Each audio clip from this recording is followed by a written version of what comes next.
What is up, everyone? It's Thomas with Real Broker here in St. Augustine, Florida, coming at you live every Wednesday at 8 p.m. And this Wednesday, we're actually a minute early, which typically I'm a minute late.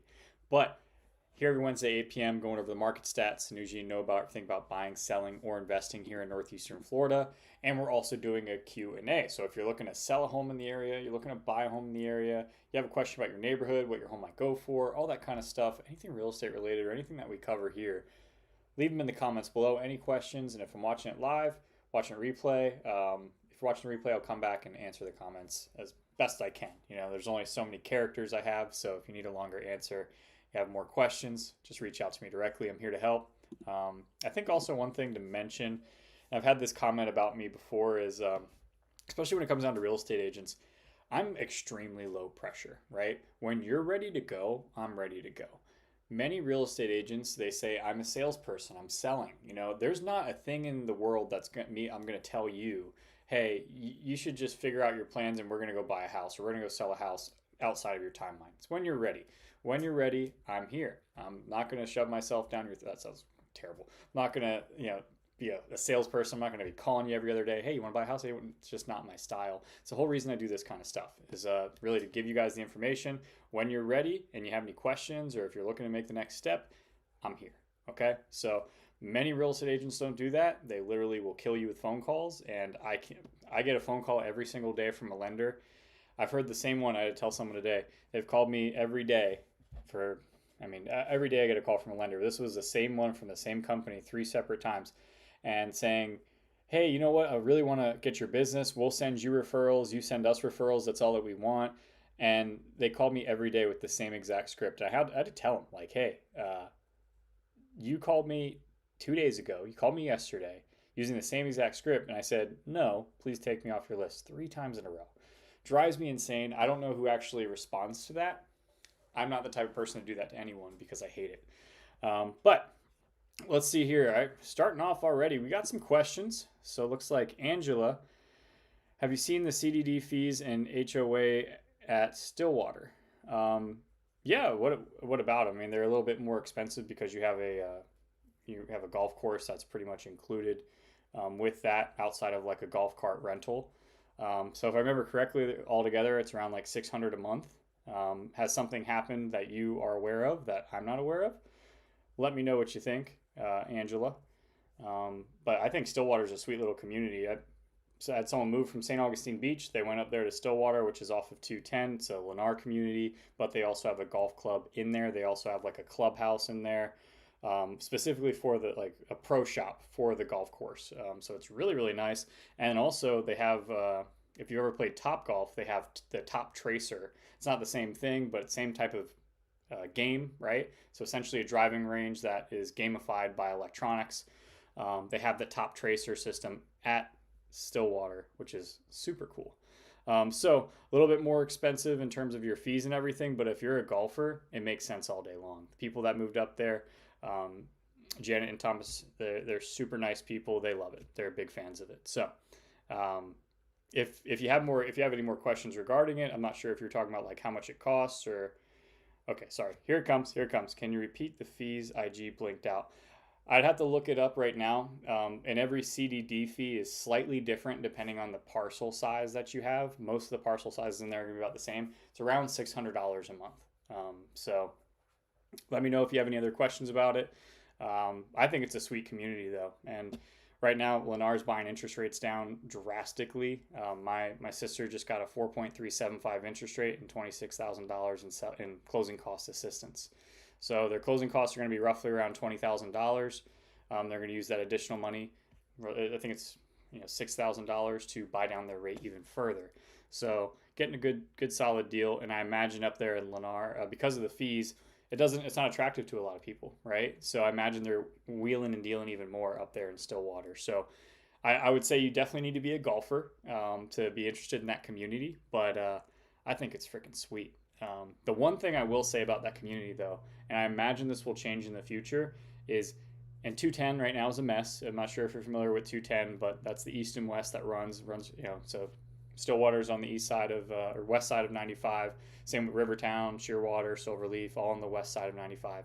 210 is the main road that runs east and west. it's a mess because you have all this new construction, you have all this development. They're currently widening the road. Actually, I'm covering that here today because they're doing a traffic adjustment here for the next week, I believe, or the next couple of days. But getting out of Stillwater, like pulling out, try to take a left onto 210. Oh man, it's a nightmare. You really got to get the foot on the gas. But let's see here. Let me make sure. I like it too, but not a golfer. Let me see if I can pull up your comment here real quick. So she's asking about a community called Stillwater. I think it's a sweet little community, but if you're looking for the same benefits that Lennar gives you, you could probably go to Shearwater just around the corner from there. Shearwater has a beautiful amenity center. They have a kayak outpost, just a really nice community. I think there's only about, I want to say there's 4,000 homes in Shearwater.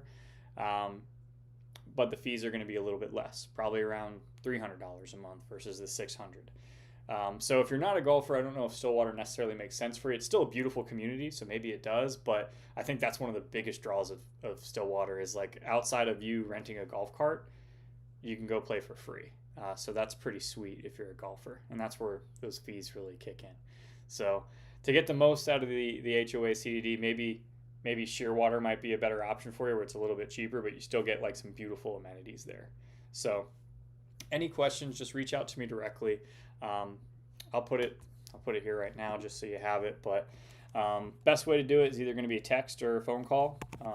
After this, I'm probably not going to look at my phone, but I'll get back to you tomorrow.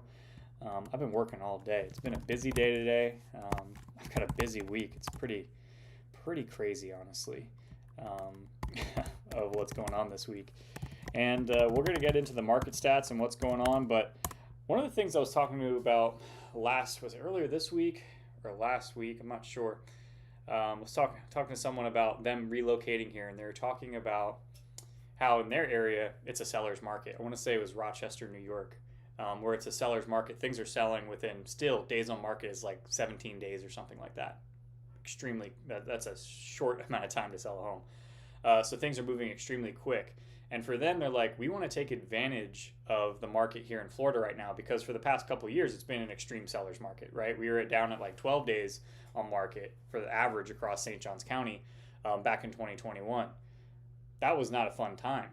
So what they want to do is take advantage of the seller's market that they have up there, and then take advantage of the buyer's market down here. They win on both sides. Whereas before, it was a seller's market up there, but they were coming in here and they're a seller's market here. So maybe they won up here, but they had to come down here and they had to play ball with everyone else. Now they can win up here and win down here. And I was like, I'm going to use that in my next YouTube video because that's a great realization like that a lot of people don't think of, right? Is now there's a little bit of blood in the water, so to speak, right? So negotiations for buyers are back. We're in a balanced market technically. This is pre-COVID market for sure. But the drastic swing of like, hey, we were at the seller's market, but everything was so tight to where we are now has put a little fear in people. And by fear, I mean sellers, right? So great time to get a good deal. But reach out to me directly. Shoot me a text, give me an email. You can go on my website, whatever you want to do. There's a whole bunch of different ways to reach out to me. I had someone tell me the other day that it was very hard to get in touch with. And kind of like, and I don't know how that's possible because I'm very much on social media, so like I feel like if you search my name on YouTube or you search my name on Instagram, I'm going to pop up. My contact information is on every single video. I have a Calendly link on every video. So I don't know if there's any suggestions and this is me, like I'm operating over here. If you guys are the consumers, if I'm wrong, I mean, I got to figure out how to pivot and put my information out there better. So that people can find it and see it.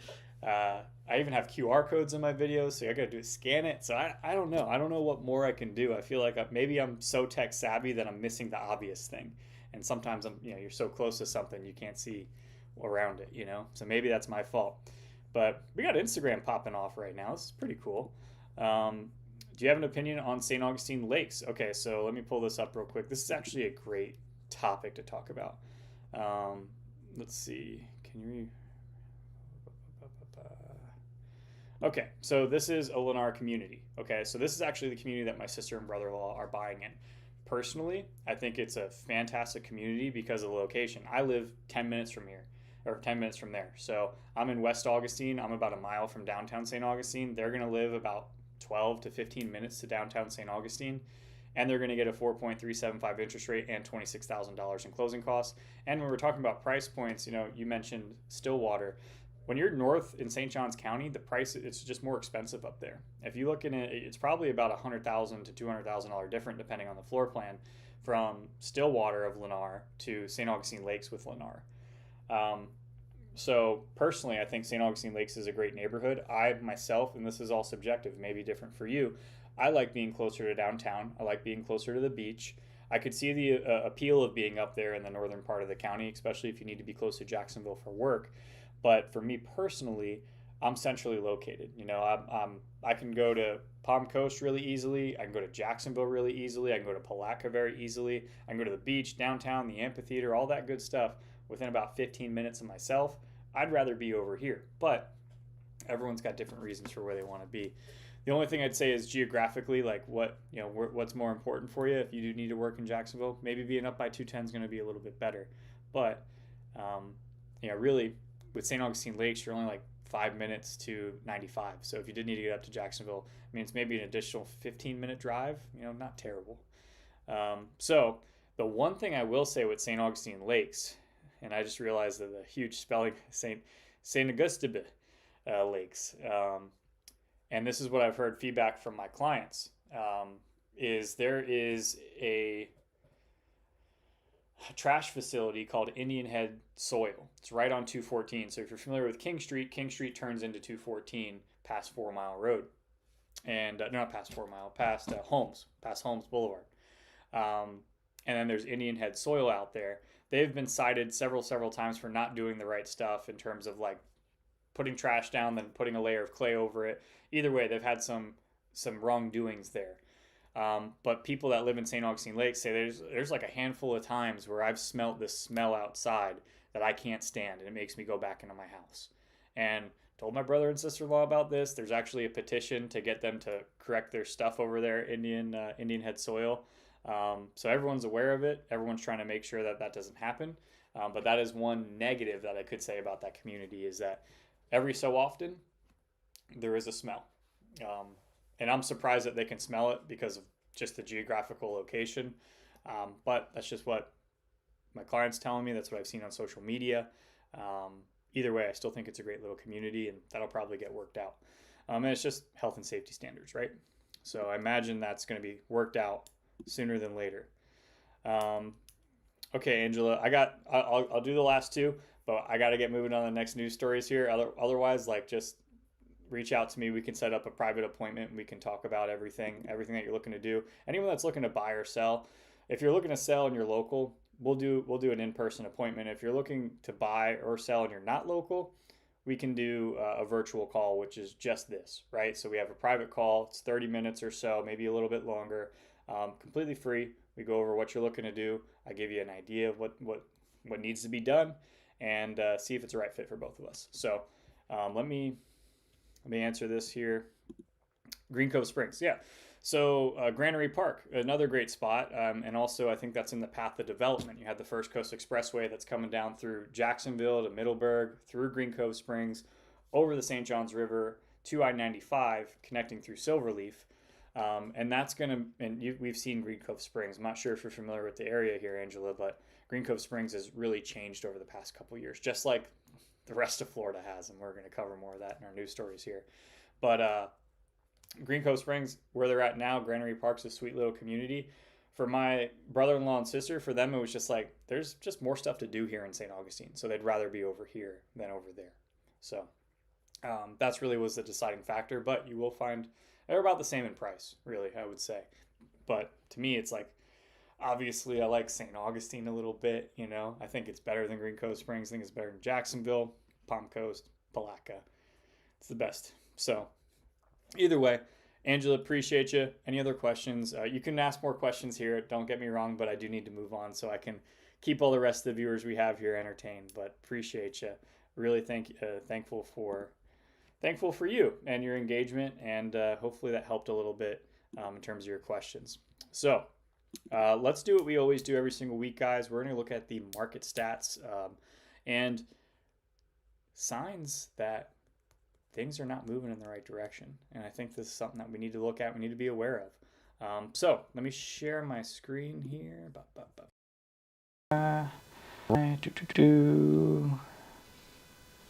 All right, so median sales price here in St. Johns County down 3.8% compared to May of 2024, median sale price of $530,000.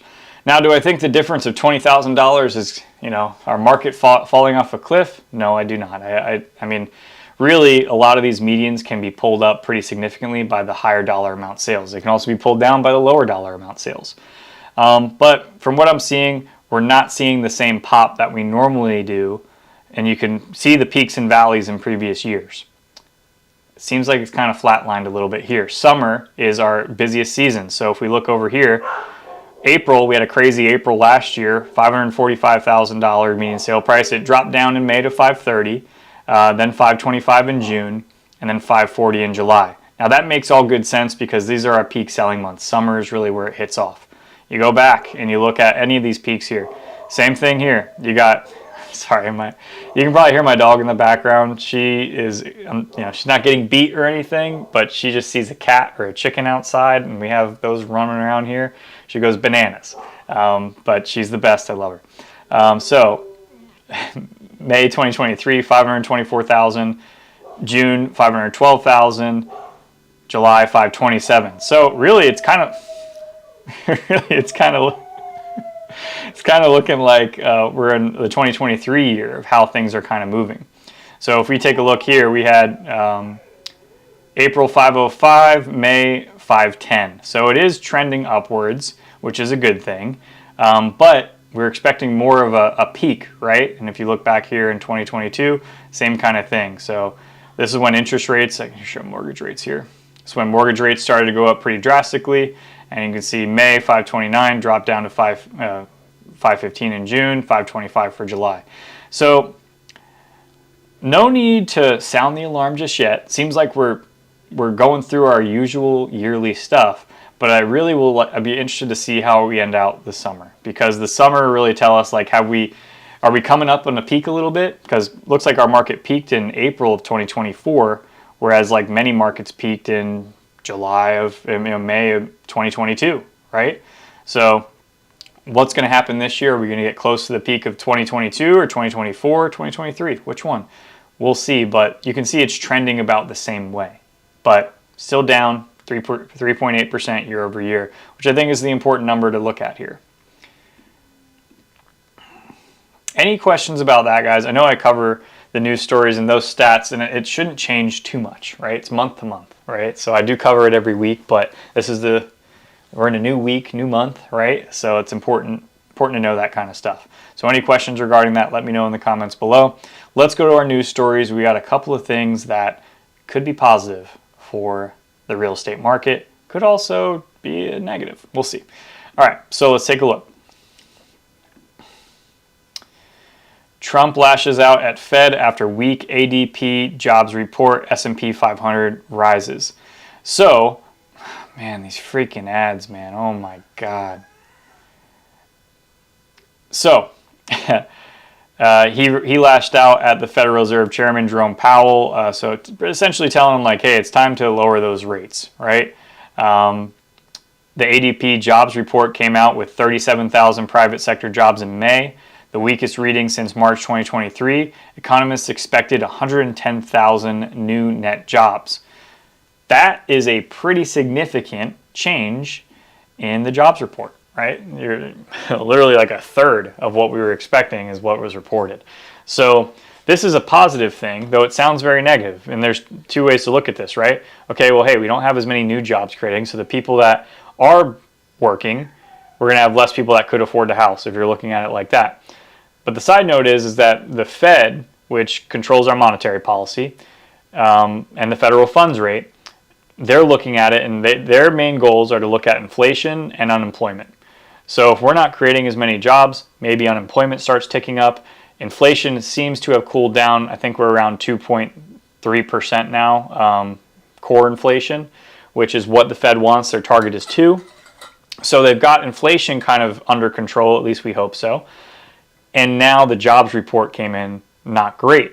So what Trump is saying is, hey, Jerome, it's time to lower these rates. And it's a positive for everyone to lower the rates because the federal government has trillions of dollars in debt that they need to refinance, right? And that's a benefit for all of us because at the end of the day, we need our tax dollars to actually go to something and not just paying off debt, which is what we've been doing. But now we got this big, beautiful bill, all a bunch of horse shit. Who freaking knows? But in terms of real estate, it should, if they lower the federal funds rate, that should correlate to the 10-year Treasury. And then with the 10-year Treasury and mortgage rates tend to dance with each other, typically like 1 to 2 percentage points apart. So whenever you see the 10-year Treasury start to go down, you should see mortgage rates trend down with it. And that's what we want. So if mortgage rates get down into the sixes, the low sixes, high fives, my personal opinion is back on fire. Maybe that's not a good thing for St. Johns County and northeastern Florida and Florida as a whole. Hard to say, right? You could look at these past couple years and see where the market is today and say like, hey, 2021, 2022, and a real estate agent's perspective, depending on who you are, I was a buyer's agent in 2021 completely. That's all I did. It sucked.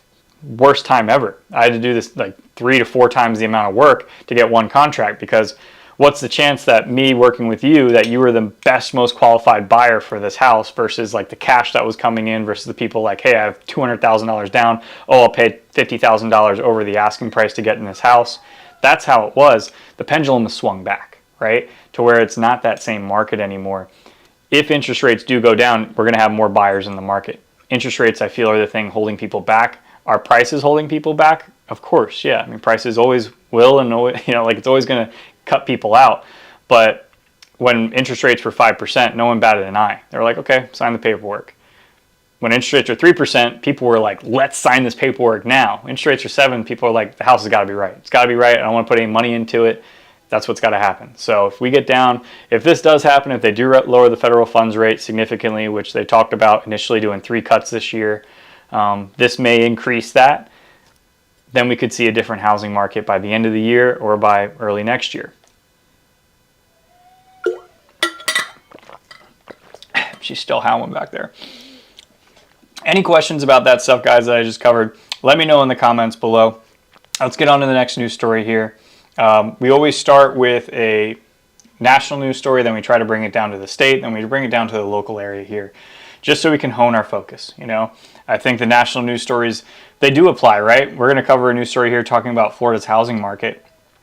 But the interesting thing is like, it's also, as you could look at Florida and say like, insurance is terrible in Florida, the housing market is upside down, tons of inventory in the area. But if you look at this one specific market, that's not doing that, right? And that's how it is across the entire country. So let's go ahead and check it out. Oh my goodness, these guys. I literally read this a second ago and it didn't do any of this. Oh my gosh, this is so frustrating.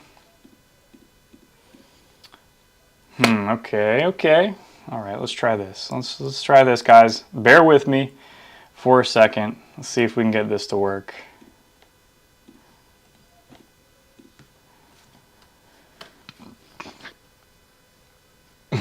Okay. Dang it. All right, never mind. I thought that would work, didn't work. Either way, it's talking about Florida's housing market and if we're in trouble. It talks about how we've had a trifecta, interest rates went up, insurance has gone through the roof, and we also had back-to-back hurricanes, which not only increased insurance premiums, but it wrecked a whole bunch of areas here in Florida. So then disaster recovery, all that kind of stuff, the money needed for that from the insurance companies, there was a lot of problems, right? And there still are a lot of problems. So what it's saying is like, hey, Florida's real estate market is kind of shaky right now. And why is that?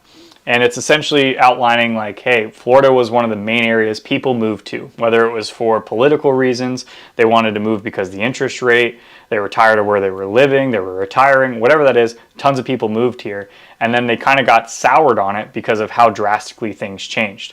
So it gave one example actually of a guy who bought here in St. Augustine, and he bought in 2018 for $200,000, loved his life. He was in sales, so he traveled a lot. And then once COVID hit, he was in standstill traffic, which That's not a thing here. Like, is there standstill traffic during night of lights? Yes. When there's an accident on 95? Yes. That's everywhere. It's no different, right? But to act like the traffic here is as bad as like anywhere like metropolitan area. He then moved back to Hershey, Pennsylvania, which I lived in Hershey, Pennsylvania for a while. It's a very rural area. Like, it's completely different. He's like, this place just doesn't feel like home anymore. It wasn't his home initially. Either way, it was like the silliest thing to talk about like standstill traffic and like a place you're not even from. You know, it didn't make good sense to me. But what's happening here in Florida is, and very similar to Texas, what they're saying is that we're the market to look at for the future for other states in the southeast, the southwest, because we were the ones that, like, our population boomed during 2020 and 2021, 2022 because of the COVID relocations and all that kind of stuff. Our population went crazy. And with that, we couldn't build enough homes to supplement the population. So we had a ton of people bidding up on houses, offering over asking price. New construction was like literally you had to bid. Like, it was like an auction to move into a lot of these new construction places. It was not fun for a lot of people. And with that, you have people who overpaid for houses more than what they're worth, realistically. And now the market's trending back to a slower market, not as many buyers in the market now. And that home that they overpaid for 2 years ago is now worth less money. And that's also due to the fact that we have new construction all throughout Florida. And it's because we have the land to do it.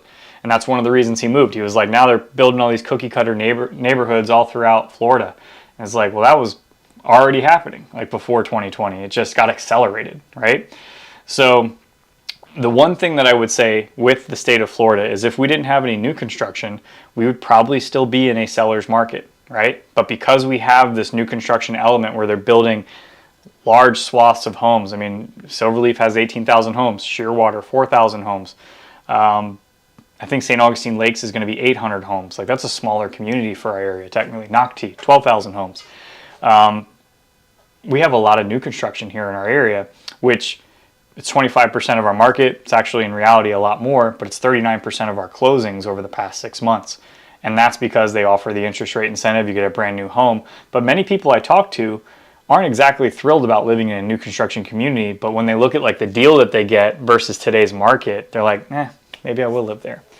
So either way, it's essentially saying like, hey, look at Florida as an example and don't do what we did in terms of like, let's keep building houses like crazy, because in the way you're saturating your own market.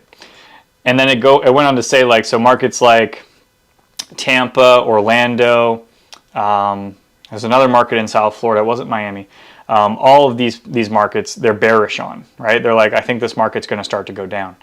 But when they were talking about Miami, they were talking about Jacksonville, they're bullish on that market. So if you can pull this Business Insider article up, please do.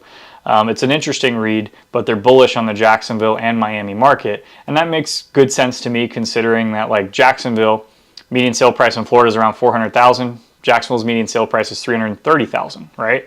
So we're still well below the median sale price there, whereas everywhere else in the state of Florida is above it.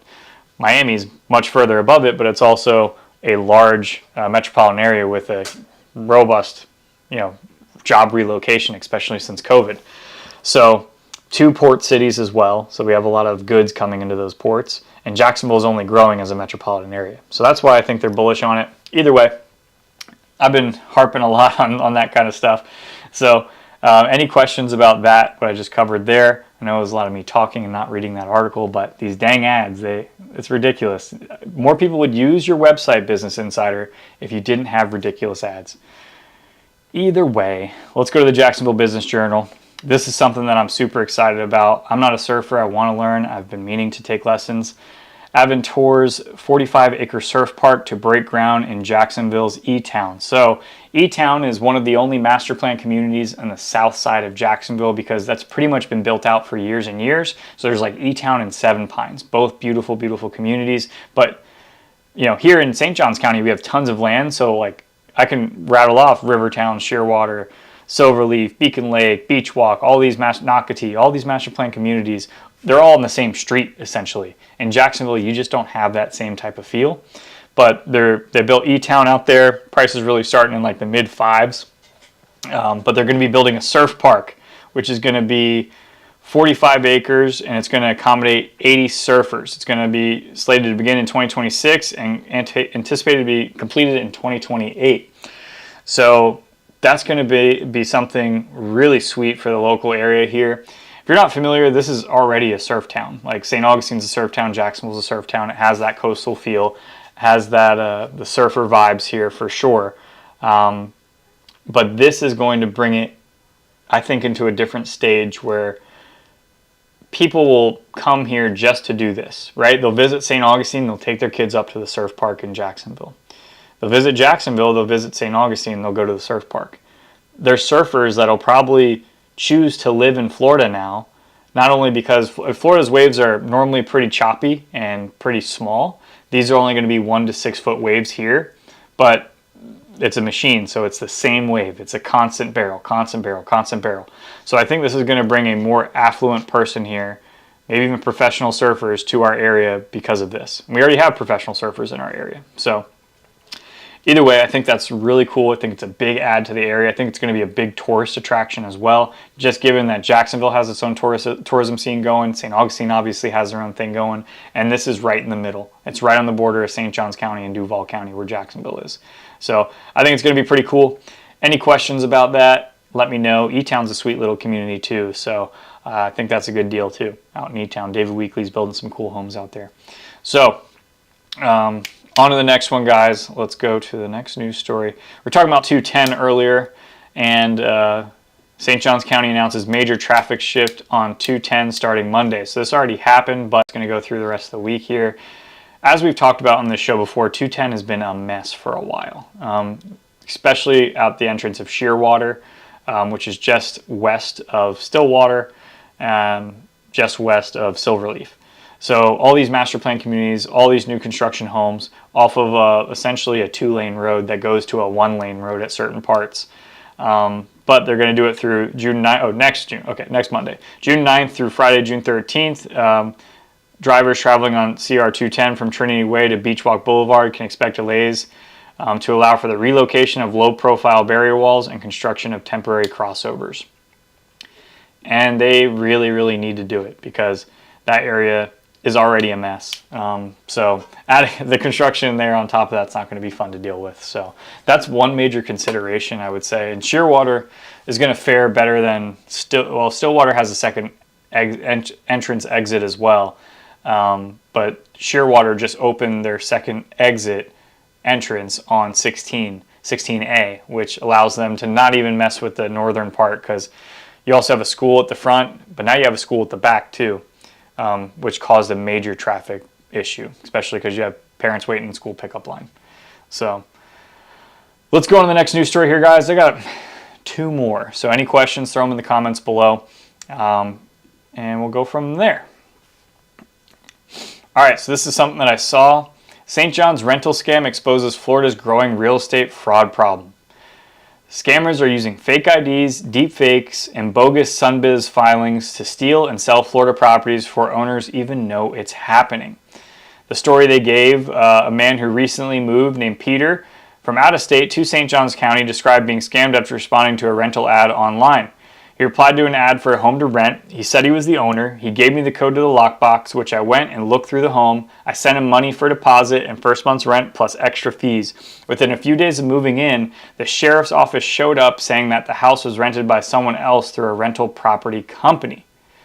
Unfortunately, Peter's story isn't unique.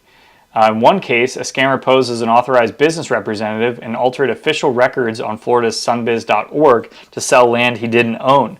By the time the real owner found out, the sale had already gone through.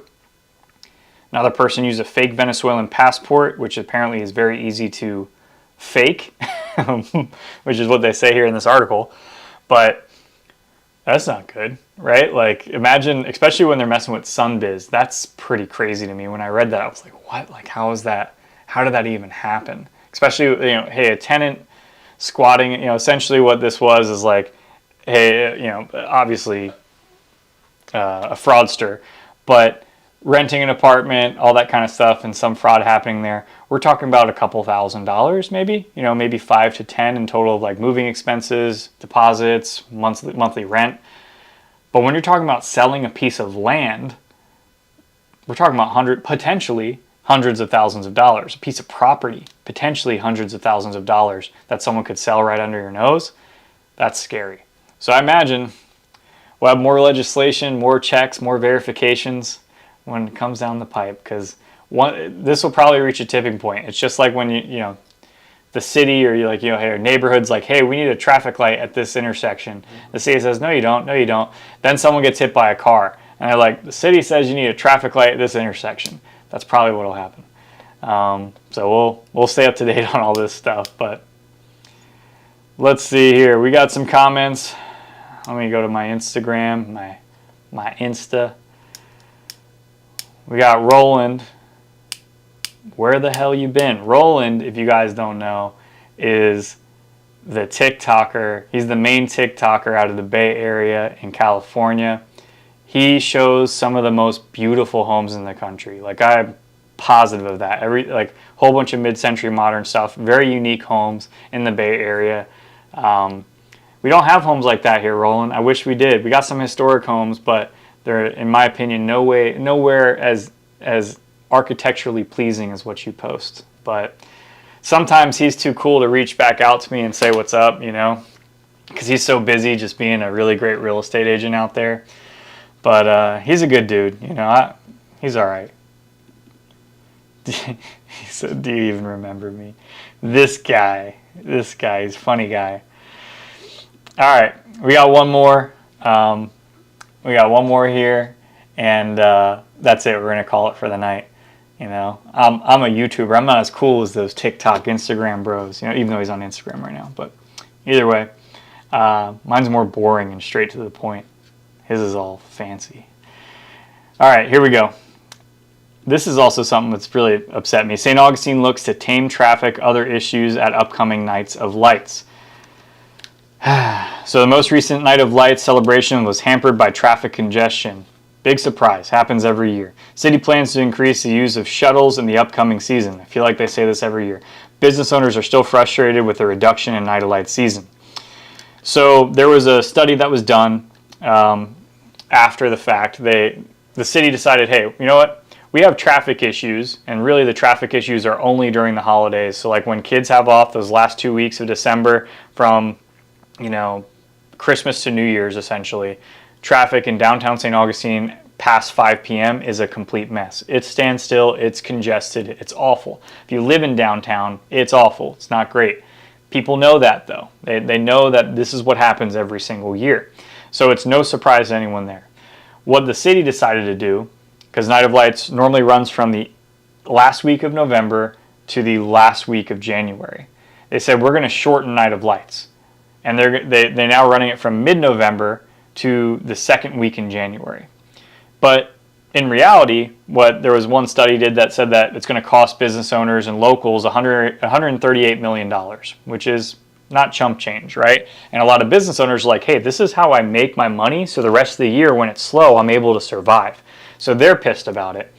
As a local, I'm pissed about it because I go downtown and enjoy Night of Lights in January, right? Because that's when all the kids are back in school. There's not as much tourism down there. It's a lot slower. It's significantly slower. There's not standstill traffic there every single night. Not at all. To shorten it is the most ridiculous thing. It makes no logical sense. I wish someone could explain it to me, but it makes no logical sense. We need to, if anything, spread it out so that people aren't coming in that 2-3 week period at the end of the year, right? That's when the majority of the tourism and the traffic's coming, is during that time, during the holiday season, because kids have off, a lot of people have vacation time because of that. Makes a lot of sense that that's going to be our busiest time. So all we did by reducing the time in January is just screw the locals even more. Now we can't enjoy Night of Lights. We only have 2 weekends really, because like during December I don't go downtown. It's not fun for any local here because I already know what it is. I can go in January, I can wait, or I can go in November. Going in December is a mess. You're body to body with people. Take you an hour or 2 hours to get downtown. Find parking. Wait an hour for a restaurant. I don't want to do any of that. If I have friends in town, I will. But outside of that, makes no sense.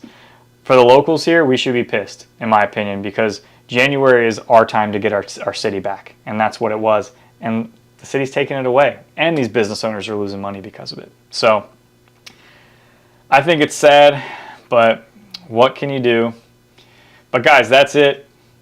That's the last news story I got for you. We're here every Wednesday at 8 p.m. going over the market stats, the news you need to know about, everything about buying, selling, or investing here in Northeastern Florida. And we're also doing a Q&A. So if you have any questions, or if you're a handsome guy like Roland and just want to keep me company on here, do so. I'll see you every Wednesday at 8 p.m. Catch you guys next week. Have a good one.